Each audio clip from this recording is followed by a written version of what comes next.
It's Conduit News Radio with Paul Harrell. Feel free to go to the YouTube channel, and you want to search for Conduit News. You want to subscribe to it and click the little bell to receive notifications so you get these smaller videos. Please welcome, from Arkansas Parents for School Choice, we have Laurie Liebeck with us. Laurie, good morning to you. Good morning, Paul. Thanks for having me on. Absolutely. It's always a pleasure, Laurie. And I have been, we interviewed the Lieutenant Governor on Tuesday, Tim Griffin, and we interviewed him specifically on school choice, the importance of it. We talked a little bit about how it's kind of hard to get some Republicans on board with this key Republican plank in the platform of school choice. And then I mentioned to the audience, Laurie, that we'd have more developments on Thursday because I knew I was going to be talking to you.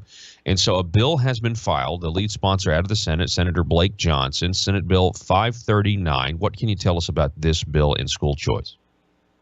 Well, this bill will be a tax credit. It is a $3 million tax credit. No public money will be used. There are literally a dozen tax credits that have flown through the legislature, SB 226, HB 1493, SB 211. I mean, I could go on and on and on, Paul. As a matter of fact, I talked to the, I don't know if he's the president or the executive director of the School Boards Association a couple days ago, and we were talking about this, and he said, well, you know, Laurie, we would not be in favor of something that takes tax dollars and allows it to be spent on private schools. And I said, well, are you opposing all of the tax credits? And he said, excuse me. And I said, well, every tax credit puts money back in the pockets of a private citizen, and they can do with that money what they want. So you can't, I mean, either we pass a law and say that if you get a tax credit or a tax refund, anything that has a give, and for that matter, anybody that works for the state that gets a paycheck for the state, then they can't send their kids to private schools because that would be a breach of, you know, church and state. So the arguments from those on the left and those Republicans who are soft on the issue fall flat. Because this is a tax credit, it takes private money, it gives it to the most disadvantaged families to help the most vulnerable children in our state to receive an education, Paul, where they can break the cycle of poverty, where they can break the cycle of incarceration, where they can, you know, break all kinds of cycles. These programs have been seen time and time again to take populations of children that we have let fall through the cracks here in our state for decades and actually give them a hand up instead of a hand out. I think that's a great idea. Let me ask you this. Is the educational industrial complex, are they still going to come out against this tax credit? Yeah, I'm sure they are. You're talking about the AAEA and the AEA, the union and the superintendent? Yes. Absolutely. They're going to come out full force. But that begs the question, why haven't they been against every tax credit that has passed in the legislature? We've not heard one word from these people all session. We've increased tax credits that are $32 million, $34 million, $4 million. There's tax credits all over the board. There's a tax credit if you give a piece of equipment to a school or a private university, you can get a tax credit. There's a tax credit if you buy an old historic building and invest in it. There's all kinds. Matter of fact, we expanded that one. We just didn't have that one on the books. All of these are expansions to tax credits. Here, we want a $3 million tax credit that would give a disadvantaged child an opportunity and an education that will help them to be a productive tax-paying citizen. And these people are fighting it because they're a cabal. They want the money kept so they can control it. The other thing is that we miss often, Paul, in the school choice conversation is teachers. 82% of teachers are in favor of this type of program. It's an ESA where kids can take money, they can pay for tutoring, they can pay for therapies, they can go to private schools. And here's a big caveat, they can actually purchase classes from a traditional public school. This is a revenue generator for the public school system. where they can capture back those people who have been unhappy in the entirety of being in a public school, but see the advantages of some of the things that public schools are able to offer that maybe that smaller private schools can't. You know, a lot of private schools do not have chemistry labs. They do not teach Spanish. So, you know, we're past the time for this one-size-fits-all education. We need to allow our entire education system to be more holistic, like everything else in our society. You know, I've said several times, Paul, the public school system wouldn't make a kid who is celiac eat a sandwich for lunch. They wouldn't make a kid who is lactose intolerant drink milk. Why are we forcing kids that aren't thriving in the public school model? It's not a bad model, Paul. It's a good model, and it will continually educate the majority of our students. But I would say with nearly 500,000 students in the state of Arkansas, it's irresponsible for us to think that that one model can serve every single child. We're doing our teachers a disservice by making them the end-all, be-all to every student, watering down the classrooms, having them spend time on things that, you know, they're not comfortable with or certainly not certified or qualified for. I mean, not all of our teachers are special ed teachers. And our teachers need to be set free from responsibilities that makes them be less effective in the classroom. Teachers are for this. Parents are for this. Citizens are for it. Business is for it. The only people against this are superintendents and the teachers union. You know, and I also think there's a psychological component to their opposition to this, because, you know, if when the I call them the educational industrial complex, when they find out that school choice people are for this, it's not so much that they fear what's happening now. They fear the incremental. They fear 5 years from now, 10 years from now, because school choice is something that's on the move. The idea that you shouldn't be confined to a school just because of your zip code or just because of your socioeconomic status.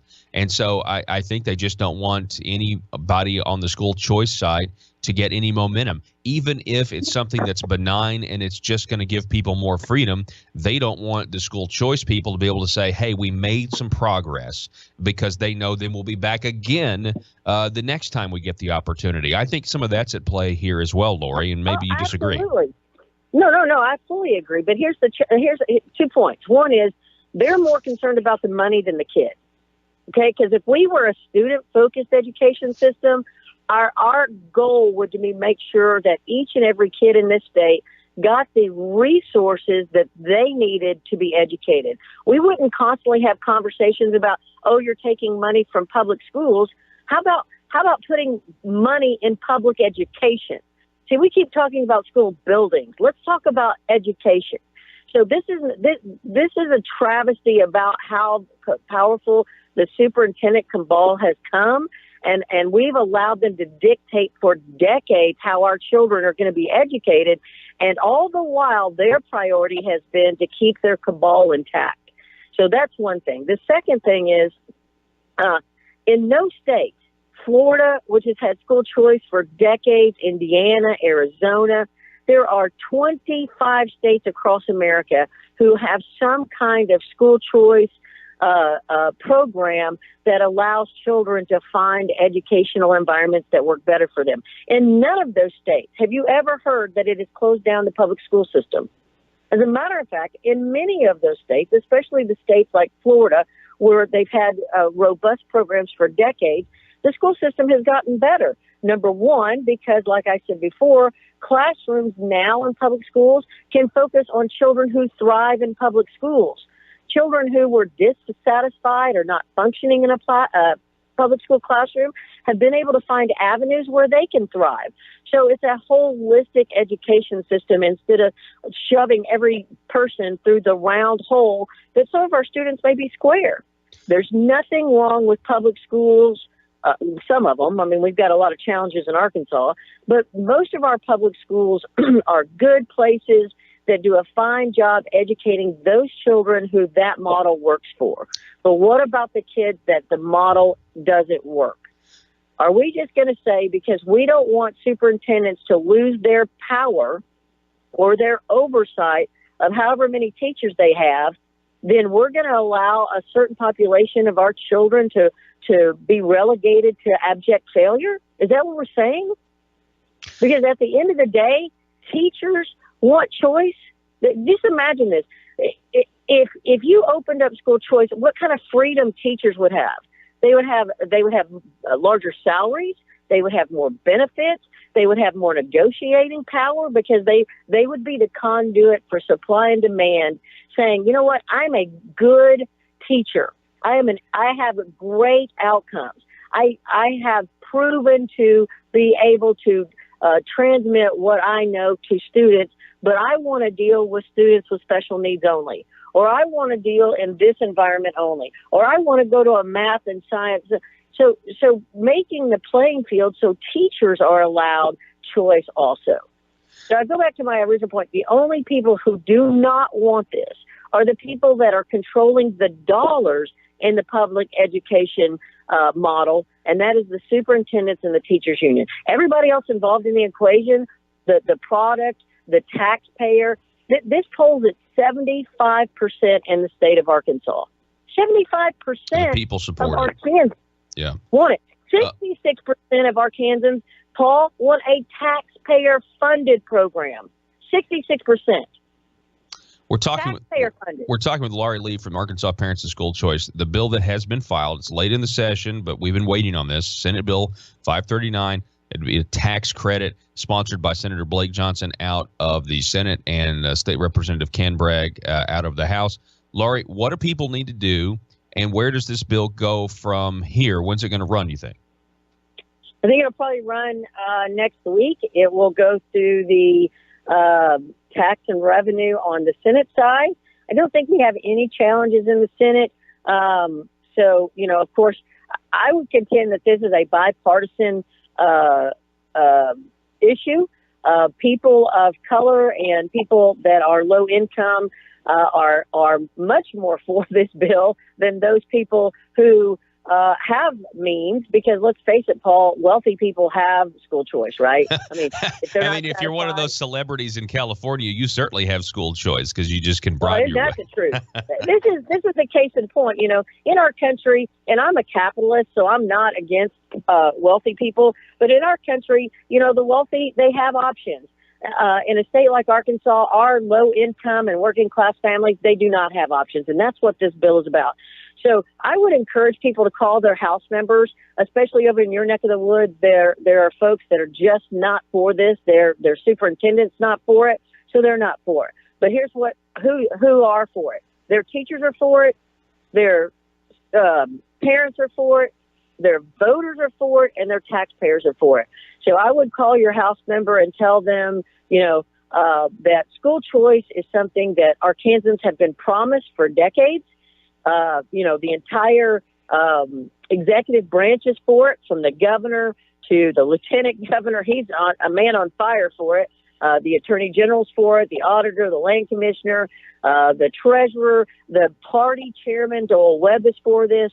All the major conservative donors are for this. Again, the only people in the state of Arkansas that are against this are the superintendents, and not all the superintendents.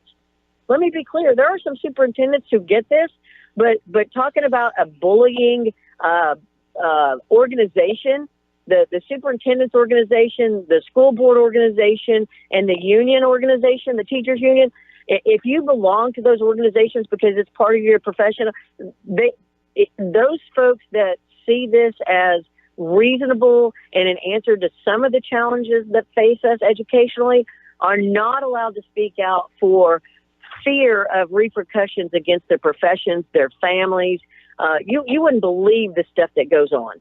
Well, you would, but but a lot wouldn't. But I would encourage people, and nicely, respectfully, say, you know what, this is good for Arkansas. This is good for Arkansas kids. I mean, we don't need to call people up and threaten them, or we need to call people up and say, look, this is good policy.